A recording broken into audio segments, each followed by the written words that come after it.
Don't miss any content. Don't forget to subscribe and click the notification bell. Hey guys, welcome back to Sahara Football. We now have our final four teams who have made it to the semi-final. I think I called three of the semi-finalists. You can watch the video up here. I called Senegal, I called Nigeria, and I called Algeria. Nigeria-Algeria fixture, I called it clearly. Didn't expect Tunisia to make it this far though. The Black Stars faltered over there. As usual, I'm your host, Selassie Fiawe. Welcome back to the channel. Today we are going to break down the semi-final fixtures. I'm here with my good friend Ralph. He's going to break it down to us who he thinks will make it to that final and subsequently lift the trophy. It's going to be surely interesting here. If you've not subscribed, subscribe to the channel. I'll hand the mic now to Ralph to give us his thoughts on the semi-final games. Welcome to Sahara Football, Ralph. Thank you, Selassie. I mean, for me, I have to say that I've been impressed with the tournament so far. I mean, there have been a lot of shocks. A lot of big boys have exited the competition. Now, the big boys have been separated from the babies with sharp teeth in the competition, who failed to bite when it was needed the most. You look at, now we have four teams in the semi-finals. You have Senegal, you have Nigeria, you have Tunisia, as well as Algeria. I mean, with the way the pairings are set up, it's possible you might have an all North African affair, or probably an all West African affair, or possibly you might have one from the north and one from the west. You look at the journey of these sides right from the group stages up until the round of four. You look at Nigeria, they were housed in a group with the likes of Madagascar, Burundi, but eventually they finished second on the lot to Madagascar. You look at how they progressed. They were able to beat Cameroon. These are the former champions of African football. They won the competition 2 years back, but eventually when the onus was on them to play against Nigeria, they failed to deliver the goals. Nigeria progressed from that competition.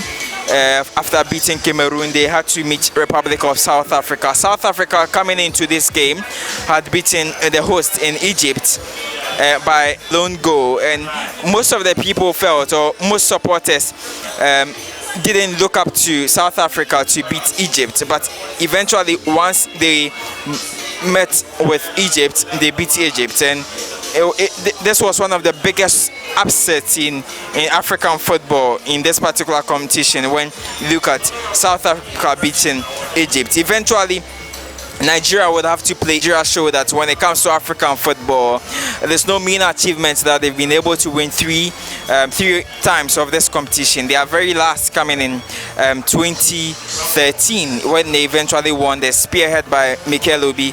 And when you look at the Nigerian setup, I mean, they have the likes of Wilfred Ndidi, they have the likes of Etebo, who plays for Stoke City. Odion Igalo plays his club football in China.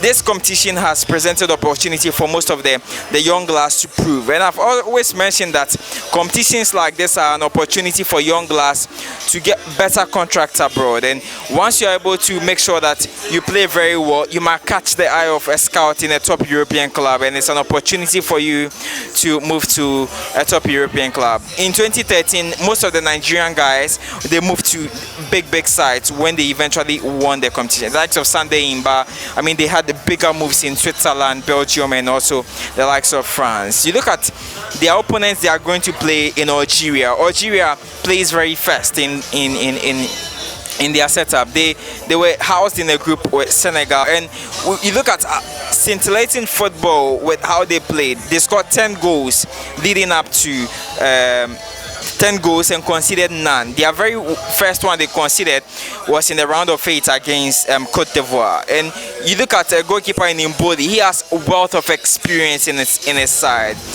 Once they progressed to the round of 16, they met Guinea. I mean, when you pit two sides in Algeria and Guinea, your money will always be on Algeria to win. And one guy I've always loved is Onas, who plays for Napoli, SS Napoli. I mean, he's been fantastic for SS Napoli. So far, he's attracted interest from the likes of Sevilla, Blanco, Valencia, the likes of Tottenham Hotspur. It shows you that there's an opportunity for him to play. Anytime he plays, he also makes sure that he delivers the goods for Algeria. He's got 3 goals so far in 4 outings for Algeria. I mean, I've always mentioned that once you deliver, it's an opportunity for you. It's an opportunity for your club side to make money off you. Algeria progressed from beating Guinea 3-0. The big match they had to face was in Cote d'Ivoire. They played very fantastic football in the match against Cote d'Ivoire. They eventually won 4-3 on penalties after beating Cote d'Ivoire. And now they have a bigger role to play against Nigeria. You look at how Nigeria progressed. I mean, they've had top sides to meet. And when you look at the match proper between Nigeria and Algeria, there's a West African side that plays rigidity. Defensive solidity is also good. You look at how they attack from the flanks as well as through the middle in Wilfred Ndidi and also Etebo. They would have to deal with the likes of Riyad Mahrez, Sofiane Feghouli, Bojadad, as well as Unas. These are guys that break on the counter easily, and these are guys that once you fail to pick up them in the attacking quartet of your side, I mean, you would have yourselves to blame. Yesterday, we saw them creating a host of chances against Cote d'Ivoire. They had about 6 chances to bury in, but I mean, Cote d'Ivoire's keeper was equally to the task, and also their defenders in Bagayogo and also the other guys were equal to the task. So there's a mouth-watering affair between the West African opponents in Nigeria as well as the North African side in Algeria. Algeria have been very fantastic in this competition. They've always been amazing to watch. So if I'm to stick my head out, I know my Nigerian brothers will not like this, but I would always want to go for Algeria and say that Algeria will eventually win this, possibly by 2-1. In the next match against, that is the next semi-final, Tunisia versus Senegal. Senegal were also pitted in the side against Algeria. They placed second. They won 2 matches in their build-up to qualifying, and they placed second. Senegal had the likes of Uganda to play. Uganda finishing second to Egypt, and Uganda didn't do themselves any bad. When you look at how they progressed, they finished second to Egypt, host nation. Once they progressed, they had a bigger role to play. Their big boys needed to step up to the fray, and Senegal, led by Sadio Mane, the likes of Koulibaly, Sheikh Kouyate. I mean, these are big boys that play in bigger sides in Europe. And once they were playing against Senegal, it was a bigger mantle for them, and they lost to Senegal.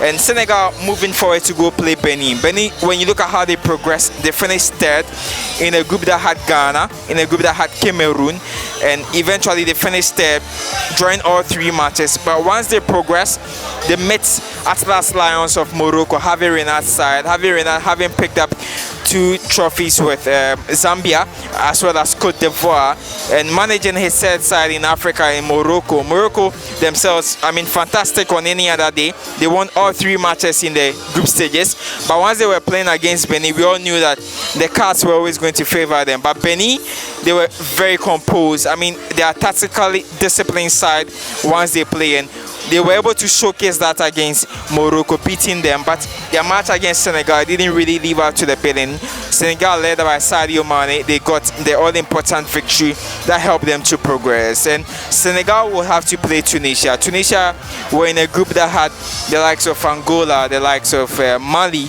Mali finished Mauritania, and you look at how they progressed. They drew all 3 matches. I mean, they were the 3rd best placed side. Luck fell on them to finish 3rd, progress to the competition. And once they progressed, they had to play the Black Stars of Ghana. And I mean, what bigger role would it be for your big boys to showcase their talent against Black Stars? And you have the likes of Insakini, that was the captain of the side. They showed what it was expected of them. They beat Black Stars on penalties, qualifying to the next stage of the competition. Once they qualified, they had Madagascar to play. Then Madagascar, if you look at how they played against the other sides, they won a group that had Nigeria. I mean, interestingly, who would have expected Madagascar, their very first time in qualifying for the Football Mondial on the African continent, who would have expected them to win a group? But Madagascar eventually won the group that had Nigeria. And once they qualified from that competition, that group stage, and going to play against Tunisia, it was going to be bigger for them. It was going to be a tougher test for them. But I mean, Algeria, he has been on the Afcon terrain for quite a while. He knows how the Afcon sides play. And Madagascar, it's unfortunately they lost 3-0 against Tunisia. But I mean, we all expected Tunisia to win. Tunisia would have a big side to play in Senegal. It's going to be match worth winning. It's going to be fantastic. But since 2004, this has been the first time they've been able to qualify to the semi-final of the competition. So it will be very deep. It will be very competitive between these two sides. I would expect sweet flowing football from these sides, but I'll stick my neck out for Senegal. I would expect Sadio Mane and also the likes of Sheko Yate, Koulibaly, to know what is expected of them. They are coached by Ali Cisse. He's a former side. He played with the 2002 squad, so he knows what is expected of him. He led the side to the World Cup. I mean, they didn't perform badly.